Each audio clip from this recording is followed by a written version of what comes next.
Hello respected viewers, it's George from Ireland. So here I am at Meadow building, Christchurch, Oxford. Anyway, so Christchurch is a college of Oxford University, one of 39. Christchurch was originally founded by Cardinal Thomas Wolsey, known as Cardinal College. Then Henry VIII renamed it Christchurch in 1546.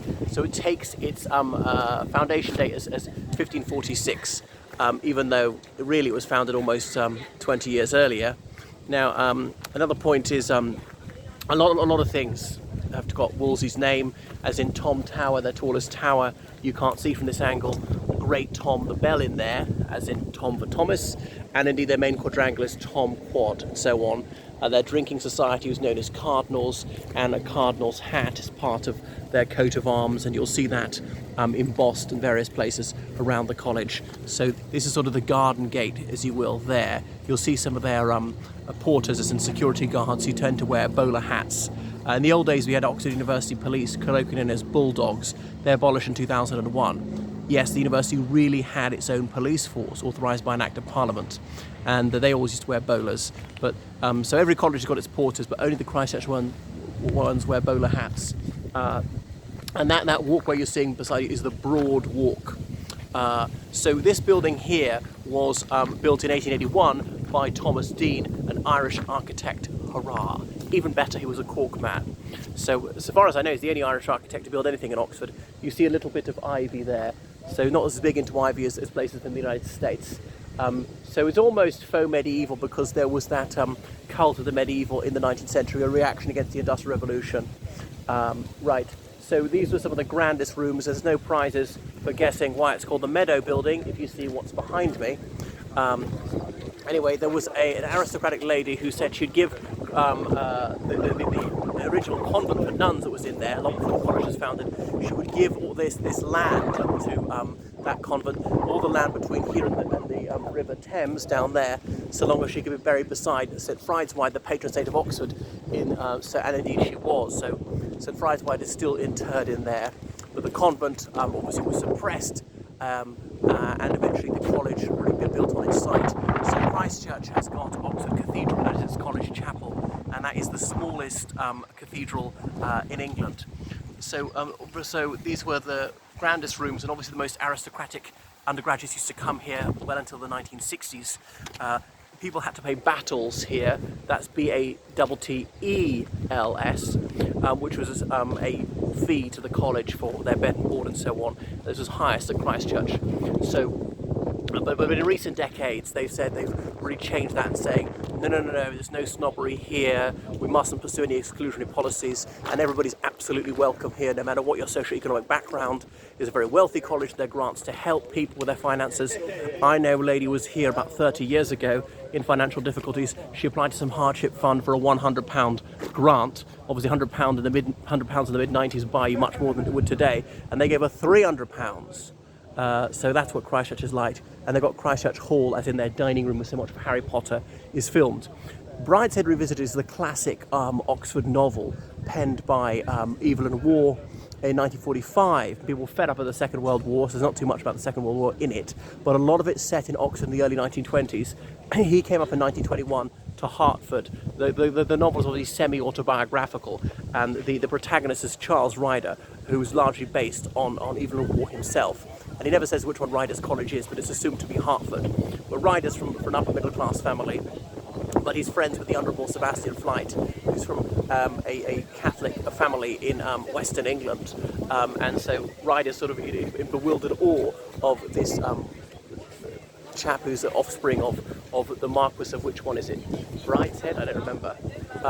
Anyway, so Sebastian Flyte is in Christchurch, and a lot of the action takes place here in the Meadow buildings in these rooms, obviously built only a generation earlier.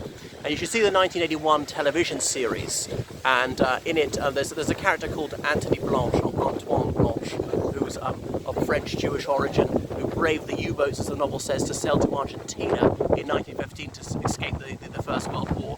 And he's here at Oxford, but there's some anti-Semitism towards him, some racial prejudice as well. He's also, well, it's implied he's gay in the novel. He's played in a very camp manner in the 1981 television series. Anyhow, in the television series you see Anthony Blanche declaiming The Wasteland by T.S. Eliot out of his windows here with a megaphone. Obviously Eliot's Wasteland had only just been published, so that was the poetic sensation of the early 1920s. Alright, so that's what you should know if you're going to have a look at this building. If you want to come and visit, Christchurch, you need to buy a ticket there at £16. Some colleges are much cheaper, like as little as £3. So that's a little about the Meadow building, and obviously this is where Lewis Carroll taught mathematics in the 19th century, and obviously he wrote Alice in Wonderland. Henry Liddell was the dean of the college at the time, and in those days, as we go back to 1862, Oxford dons were usually not allowed to marry, but the head of the college was. So the dean of Christchurch was the head of the college, and that's why Henry Liddell had 10 children. One of whom was Alice Liddell, for whom this tale, Alice in Wonderland, was written. They used to have a mascot, a bull called Archimedes, in one of these sheds down there, long before that was used for selling tickets to tourists. But Archimedes, I think, has been burgers for a very long time. That said, I don't think people actually eat that sort of meat. It's tough. This is a long walk down to the Thames, but the Thames, when it flows through Oxford, is known as the Isis, as in from Thamesis of the Thames. What else? So the Cherwell's a tributary, which you can't see, and the Cherwell's confluence with the Isis is over there. So down there and to that side, to my left-hand side, is Folly Bridge. You can't see Folly Bridge, but that's where they set off from. That golden afternoon, Sunday before July 1862, Henry Liddell.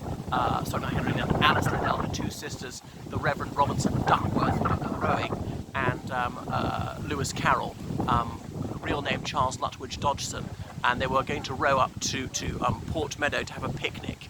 And that's when 10-year-old Alice said to the Reverend Charles Lutwidge Dodgson, "Tell me a story," and he made up Alice in Wonderland. She said, "Of course, that's so magnificent, you ought to write it down." And of course he put pen to paper that evening, but reworked it over a few weeks. So Port Meadow is just that. It's just north of the city, some very flat land which has always been used for bovine grazing. They ruminate there because it was liable to inundation, therefore was unsuitable for arable farming, and it's been left like that to this day. So Christchurch, what a marvellous college. I wish I'd gone there. And it's got the largest quad in Oxford, the largest in area and things like that.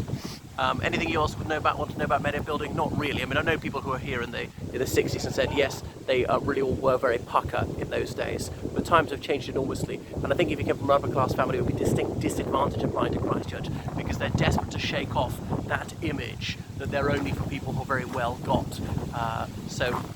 Yeah, the detestable Mehdi Hassan went there, but don't let that put you off. Will Goodhand, perennial Conservative parliamentary candidate. The sword is worth 10,000 votes for Labour. Thank you for watching my channel. Make sure you subscribe on Patreon and donate on PayPal. GeorgeCallahan79@gmail.com. Toodaloo, everyone.